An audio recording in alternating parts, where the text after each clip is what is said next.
तो हम पहुंच चुके हैं यहाँ सेलुलर जेल। सजाए काला पानी, यहाँ पे कैदियों को रखा जाता था, सजाए काला पानी की सज़ा दी जाती थी। और आज हम भी यही फील करने जा रहे हैं कि कैसे सज़ा दी जाती है, कैसा लगता है काला पानी लेके।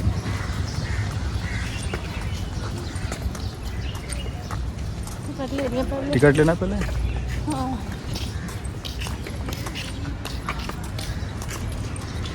ये है टिकट काउंटर, यहाँ आकर टिकट लेना है। कहाँ पहले टिकट लेते तभी पूछ लेते ना।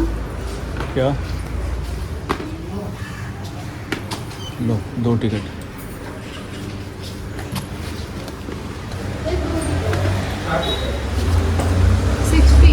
तो हमें मिल चुका है ये टिकट, बना दिया।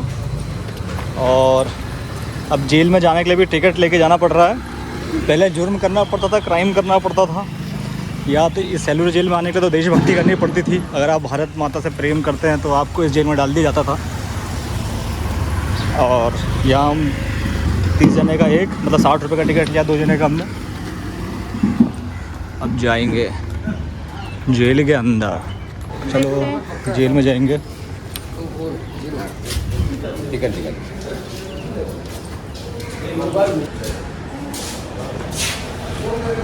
ओके, थोड़ी देर में स्टार्ट होगा।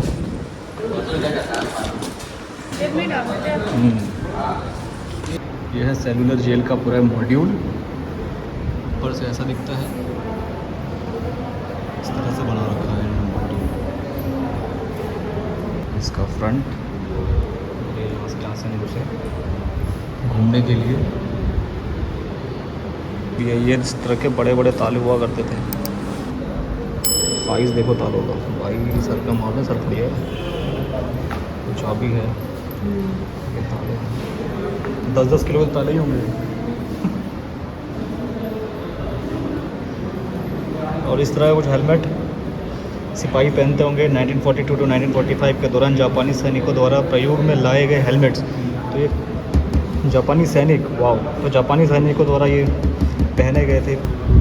और ये है जेल के कैदी अधिकारियों की वर्दी। तो जेल के कैदी अधिकारी थे तो उनकी ये वर्दी हुआ करती थी। ये पट्टा, ये बेल्ट। और राजनीतिक बंदियों के कपड़े और गले में पहने जाने वाला रिंग। तो राजनीतिक बंदी मतलब समझ में आ रहा है, राजनीतिक बंदी मतलब जो देश के आज़ादी के लड़ रहे थे उन क्रांतिकारियों की। ये देखो कितना मतलब रोंगटे खड़े कर देने वाला लग रहा है यार भाई। ये मतलब ये कपड़े पहनते थे। ये शायद ओरिजिनल होगी ये। और उनके गले में पट्टे होते थे। कैसा लगा देख के भाई, रोंगटे खड़े हो रहे हैं। The story of prison life, Veer Savarkar की स्टोरी।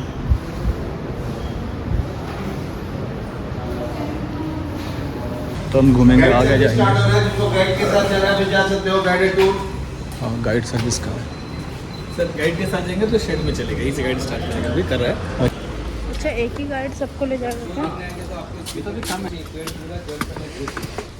तो इसकी टहनी वगैरह काट के सेम ट्री को, तो जैसे कि आप लोगों ने मॉडल में देखा, कुछ लोग मॉडल नहीं देखे, तो वो सेंटर पार्ट आप देखेंगे, वो जो है इस जेल का सेंट्रल टावर यानी कि केंद्र मीनार। सारे विंग्स के कनेक्शन जो है उस सेंट्रल टावर के साथ में, यानी कि किसी भी गार्ड को एक विंग से दूसरे विंग जाना है तो सेंट्रल टावर के पास ही वो दूसरा विंग एंटर कर सकता है।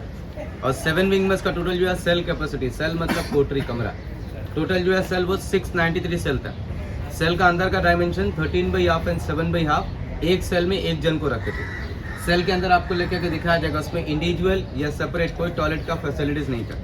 कहा जाता है कि उस समय डे टाइम में जो भी फ्रीडम फाइटर होते थे उनको टॉयलेट के लिए बाहर लेके जाते, लेकिन रात को सेल के अंदर बंद कर दिया गया। अगले दिन सुबह तक किसी कारणवश कोई सेल को दोबारा नहीं खोला जाएगा। उस समय सेल के अंदर में छोटा सा एक मड बॉल देते थे, मट्टी का घड़ा, इसी में इनको टॉयलेट वगैरह करना पड़ता था और डे टाइम में क्लियर करके सेल के अंदर रखना पड़ता था, यानी रात भर इनको टॉयलेट के साथ सोना पड़ता। इस जेल का जो आर्किटेक्ट था, इनका नाम था मैकक्वेरी, फर्स्ट जेलर डेविड बैरी।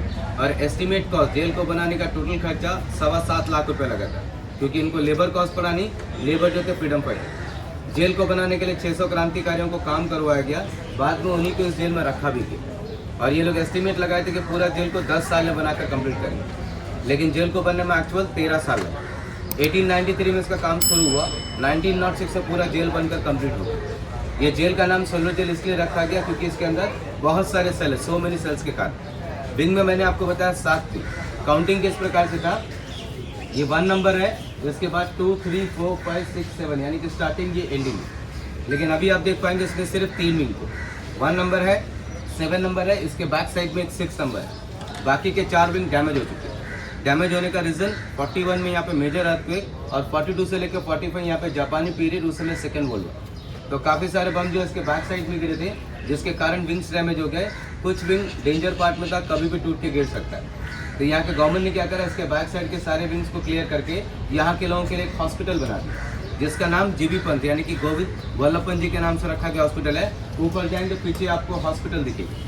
और विंग को कैसे बनाया गया देखिए, 1 नंबर विंग का मैं आपको एग्जांपल दे रहा हूँ। ये इसका बैक पोर्शन आपको दिख रहा है, वेंटिलेशन रोशनदान आपको दिख रहा है।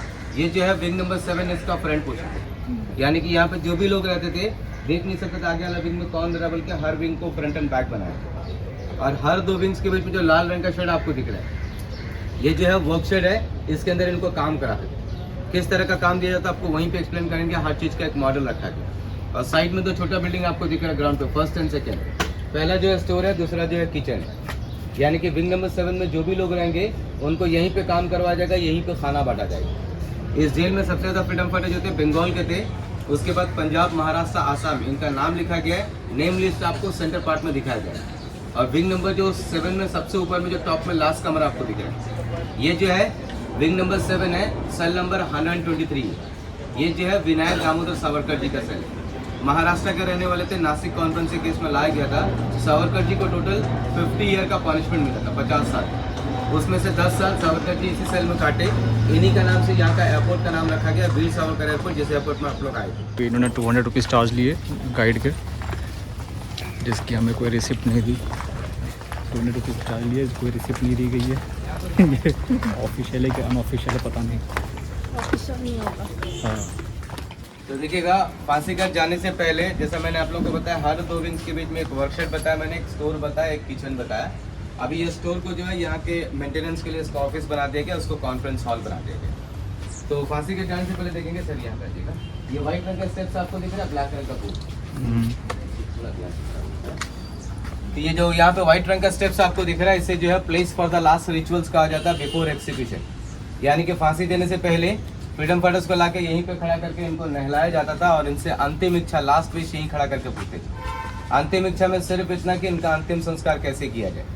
जैसे हिंदू है तो जला दे, मुस्लिम है तो दफना दे, कास्ट के अनुसार यहाँ खड़ा करके पूछते थे, एक डायरी में लिखा जाता था। और जिनको फांसी दे रहा उनका सिग्नेचर लेते थे, इसीलिए ताकि इनका फैमिली मेम्बर से कोई भी आके पूछे कि इनका बॉडी को हैंग करने के बाद आप लोग क्या किए, उनको जस्ट दिखाने का रिकॉर्ड। एक्चुअल में क्या करते थे ये फांसी घर में बताया जाए। तो फांसी घर देखने के लिए हम थोड़ी नीचे देख कर आएंगे, बीच में ड्रिल फांसी घर, बहुत सारे क्रांतिकारियों की आत्माएं होंगी यहाँ पे। अजीब सा नहीं लगा। देखिएगा, अभी हमारा अंग्रेज पहला बोले थे। स्पॉट जो है फांसीगढ़ जाने से पहले ये सेक्शन थोड़ा छोटा है, इसलिए पहले आप लोगों को एक्सप्लेन करेंगे, उसके बाद आप लोग फैमिली वाइज सामने जाकर इसको देख सकते हैं। तो ये गैलोज है, उस समय इसमें शेड वगैरह कुछ नहीं, तो ऊपर का जो छत आपको दिख रहा है, साइड का वॉल, ये व्हाइट रंग का वॉल, ये सब रिसेंटली बनाया गया है। ये ओपन गैलोज था, यानी कि खुला फांसीगढ़। यहाँ पे जिनको भी फांसी देते हैं फ्रीडम फाइटर ऊपर सेल से खड़ा होकर देख सकता है। एक समय में एक साथ 3 लोगों को फांसी देने के हिसाब से बनाया गया। जब डोर के सामने जाकर आप लोग खड़े होंगे तो उसमें जो रस्सा लगाया गया, रोप, ये नया लगाया गया है। ओरिजिनल में इसको ऊपर का बीम है, नीचे का platform and left hand side में एक लीवर है, जो ओरिजिनल उसी समय थे। जैसे ये लोग लीवर को पुल करते थे, प्लेटफॉर्म अंदर की तरफ खुलता था, बॉडी हैंग, डेथ होने के लिए कुछ सेकंड लगता था, लेकिन तब भी कुछ घंटों तक यहाँ पे लटका के रखते थे, इसीलिए ताकि ऊपर से लोग देख सके, इनके मन में डर पैदा हो। रस्सा खोलने पर बॉडी नीचे गिर जाता था, साइड से 2 गार्ड्स उतर के इनका डेड बॉडी को बाहर निकालते थे।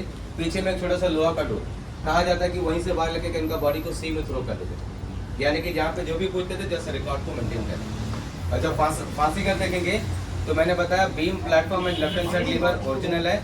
रस्सा को जरा ध्यान से देखेंगे, ये रस्से में जो है एक लोहे का रिंग लगाया गया है। कहा जाता है कि लोहे का रिंग को इस प्रकार से सेट करते थे, जैसे लीवर खींचता था प्लेटफॉर्म खुलता था, वो जो है स्पाइनल कोड तोड़ने का काम करता, जैसे इंसानों का जल सेट करते थे। यहाँ पे देते थे फांसी, ये रहा फांसी, ये देखो फंदे लगे हुए हैं, 3 लोग एक साथ देते थे। कैसे बुरी तरह से फांसी देते थे 3 लोगों को एक साथ। और यहाँ से ये लोग देखते थे पूरा नज़ारा कैसे फांसी दी जा रही है।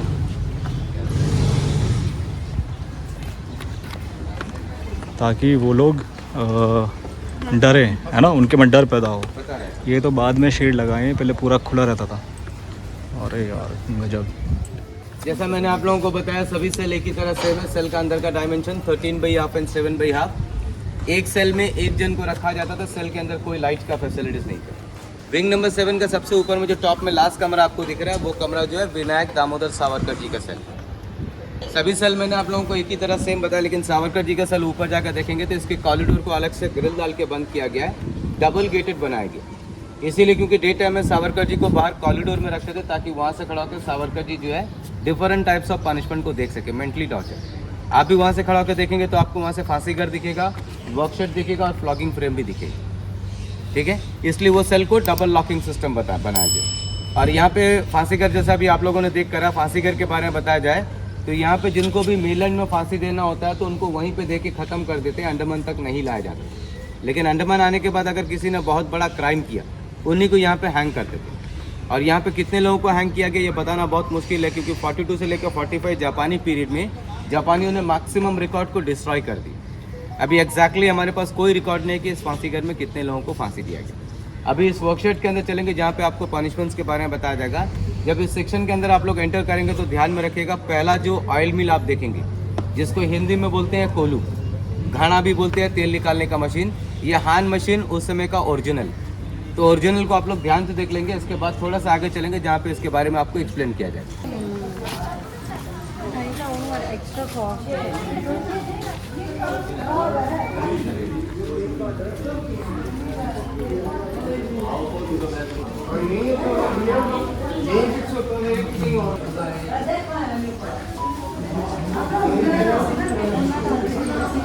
यहाँ से कोलू बेल बना के इनसे तेल निकालते थे, नारियल का तेल उन्हीं का तेल निकाल देते थे भाई। ये सेक्शन में आप लोग खड़े हैं, ये जो है वर्कशॉप है, कार्यस्थल। यहाँ पे इनको लेकर के काम करा। कहा जाता है कि उस समय इसमें शेड नहीं था, ओपन था, सिर्फ ब्रिक्स का एक छोटा सा वॉल, यानी इसी तरह धूप में गर्मी में लाके इनको काम करा। जैसे ही आप लोगों ने इसके अंदर एंटर किया तो पहला ऑयल मिल मैंने आपको बताया ओरिजिनल, ये यहाँ पे मॉडल इसको समझाने के लिए रखा है। तो पहला पनिशमेंट आप देखेंगे, इससे जो है एक इंसान को नारियल का छिलका को छीलना पड़ता था, ऐसे लकड़ी के इंस्ट्रूमेंट से सुबह से लेकर शाम तक इसे कूटना पड़ता। कूट कर इसके रेसे को निकाल कर ये लोग रस्सा बनाते थे। नारियल का छिलका से आज भी रस्सा बनता। तो ऐसे लकड़ी के इंस्ट्रूमेंट से कूटते वक्त इनके हाथ में पूरा छाला, यानी पूरा हाथ का स्किन निकल जाता है। नारियल होता तो उसको तोड़कर ये लोग धूप में सुखाते थे। ड्राई कोकोनट, सूखा नारियल जिसे कहा जाता है कोपरा, वो इसके अंदर में डालते थे। साइड में एक छोटा सा पॉट जहाँ पे ऑयल कलेक्ट होता था, इसके बाहर में लोहे के काफी सारे वेट्स लगाते थे। वेट लगाने का रीजन ये था कि इसके अंदर जो कोकोनट डालता था वो क्रश होकर उसका तेल अच्छी तरह से निकल सके, और इनको घुमाने के लिए बहुत तकलीफ होता था। घुमाने के टाइम जहाँ पे भी इनका कदम रुकता था या थोड़ा आराम करने के लिए सोचता था, इसके पीछे एक वाटर लगा रहता था हंटर मारने के लिए। जैसे गांव क्षेत्र में कोल्लू का बैल कहा जाता है, उसी तरह इंसानों से काम कराते थे। एक दिन में एक इंसान को 30 pound coconut, 10 pound mustard oil per day, 40 pound तेल निकालना पड़ता। 40 पाउंड मतलब तकरीबन 18 किलो के आसपास, 18 kg पॉसिबल नहीं। काम को पूरा नहीं कर सका या काम करने से इनकार करेगा, उनको अगला पनिशमेंट। यहाँ पे देखेंगे इसे जो है इंग्लिश में फ्लॉगिंग फ्रेम कहा जाता है, हिंदी में इसको बोलते हैं टिकटिकी। हिंदी में आपको इसीलिए बता रहा हूँ क्योंकि रात को शो में हिंदी में बोला जाता है। जो फ्रेम आपको दिख रहा है ये ओरिजिनल उसी समय का फ्रेम। ये उन फ्रीडम फाइटर के साथ में जिनको भी यहाँ पे काम दिया गया, नारियल का छिलका से रस्सा बनाने का काम या तेल निकालने का काम, जो भी काम का कोटा को अगर पूरा नहीं कर पाया या काम करने से इनकार करता है तो उनको बाहर लेकर के सबके सामने खुलेआम में मारते थे। मारते वक्त कहा जाता है कि first of all freedom fighters को टोटली नेकेड किया जाता है, यानी कि शरीर से पूरे कपड़े निकाल दिए जाते थे। उसके बाद इनके हैंड्स, वेस्ट एंड लेग्स, यानी कि हाथ, कमर और पाँव तीनों चीज को लॉक करते थे। एक कपड़ा लेते थे, उसे एंटीसेप्टिक लोशन से भिगोया जाता था, जहाँ पे व्हाइट मार्किंग किया गया यहाँ पे बांधते थे बटक्स में। और मारते वक्त कहा जाता है कि शरीर पे किसी जगह नहीं, टारगेट एक ही जगह का होता था कि मैक्सिमम बेट इनका बटक्स में लगना चाहिए, जहाँ पे व्हाइट मार्किंग किया गया। यहाँ पे बेट मारने का रीजन ये कि यहाँ पे बेट मारा जाए इंसान का डेथ नहीं हो, पर इनको तकलीफ बहुत ज्यादा हो। जैसे काम करने के दौरान थक कर कहीं बैठना चाहे बैठ नहीं सकता था, बैक पोर्शन में घाव, रात को सो नहीं पाता था, इवन तो टॉयलेट भी नहीं जा सकता। जैसे टॉयलेट लेगा क्या होगा, स्किन स्ट्रक्चर का दोबारा मार्क हो जाएगा। यहाँ का फ्लक्स बहुत सॉफ्ट होता है, यहाँ का घाव जल्दी सूखता नहीं। इसको मारने वाला जो होता था वो इंडियन होता था, इस जेल में खाली फ्रीडम फाइटर नहीं, कुछ क्रिमिनल्स को भी लाया गया था, चोर डकैत खूनी लोग। इनमें जिनका टर्म्स अच्छा उनको वार्डर का पोस्ट स्ट्रिक्टली ऑर्डर की जब एक बेत मारो, बेत निकालो तो स्किन समेत कपड़ा निकल के आ जाना चाहिए, अगर नहीं निकला तो सेम पनिशमेंट इसको। यानी कि इंडियंस को मारता था, थोड़ा सॉफ्टनेस ना बरते बोल के इतना strictly order. Normally freedom fighter 7 से 10 बेत खाने के दौरान अपना होश खो देता था, साथ में एक डॉक्टर होता था, पूरा मेडिकली चेकअप करके दोबारा होश में लेके के 20 से लेके 30 बेत यानी कि 20 to 30 टाइम्स एक ही जगह पे हिट किया है।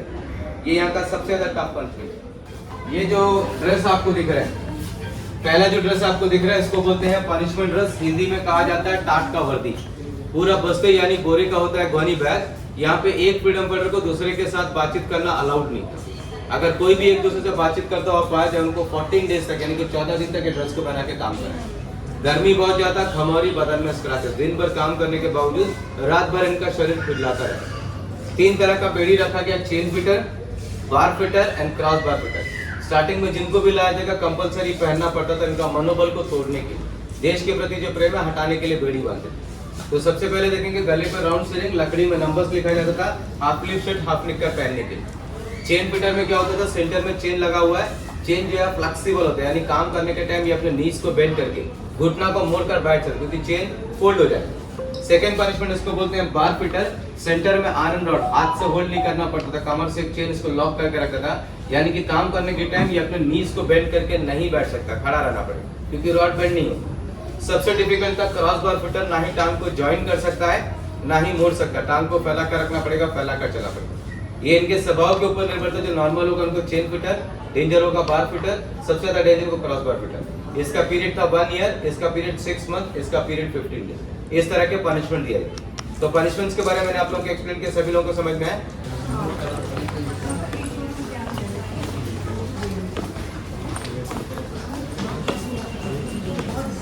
यहाँ से आगे चलिए, यहाँ से